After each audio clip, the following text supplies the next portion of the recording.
ಇವರು ವಿವಾಹ ಆಗಿದ್ದಾರಾ ಅನ್ನುವಂತಹ ಪ್ರಶ್ನೆಗಳು ಕೂಡ ಸಾಕಷ್ಟು ಹುಟ್ಟು ಹಾಕಿತ್ತು.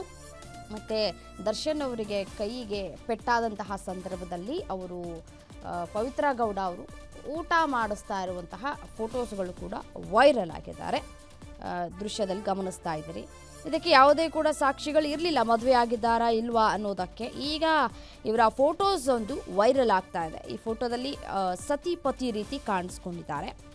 ಆ ಒಂದು ಸಂದರ್ಭದ ಫೋಟೋಸ್ಗಳು ಸದ್ಯಕ್ಕೆ ವೈರಲ್ ಆಗಿರೋದನ್ನು ದೃಶ್ಯಾವಳಿಗಳಲ್ಲಿ ಗಮನಿಸ್ತಾ ಇದ್ದೀರಿ. ದರ್ಶನ್ ಪವಿತ್ರ ಮ್ಯಾರೇಜ್ ಫೋಟೋಸ್ ಅಂತ ಒಂದು ರೀಲ್ ವಿಡಿಯೋ ಇದೀಗ ವೈರಲ್ ಆಗಿದೆ. ಪವಿತ್ರ ಕತ್ತಲ್ಲಿ ಅರಿಶಿನ ದಾರ ಇದೆ. ಮದುವೆಯ ಉಡುಪಿನಲ್ಲಿ ದರ್ಶನ್ ಹಾಗೂ ಪವಿತ್ರ ಕಾಣಿಸ್ಕೊಂಡಿದ್ದಾರೆ. 10 ವರ್ಷಗಳ ಹಿಂದೆ ತೆಗೆದಿರುವಂತಹ ಫೋಟೋಗಳು ಇವು ಅಂತ ಹೇಳಲಾಗ್ತಾ ಇದೆ. ದರ್ಶನ್ ಅವರಿಗೆ ಅಪಘಾತವಾಗಿ ಕೈಗೆ ಪೆಟ್ಟಾಗಿತ್ತು. ಆಗ ದರ್ಶನ್ಗೆ ಪವಿತ್ರ ಊಟವನ್ನು ಮಾಡಿಸ್ತಾ ಇರುವಂತಹ ಫೋಟೋ ಕೂಡ ವೈರಲ್ ಆಗಿದೆ.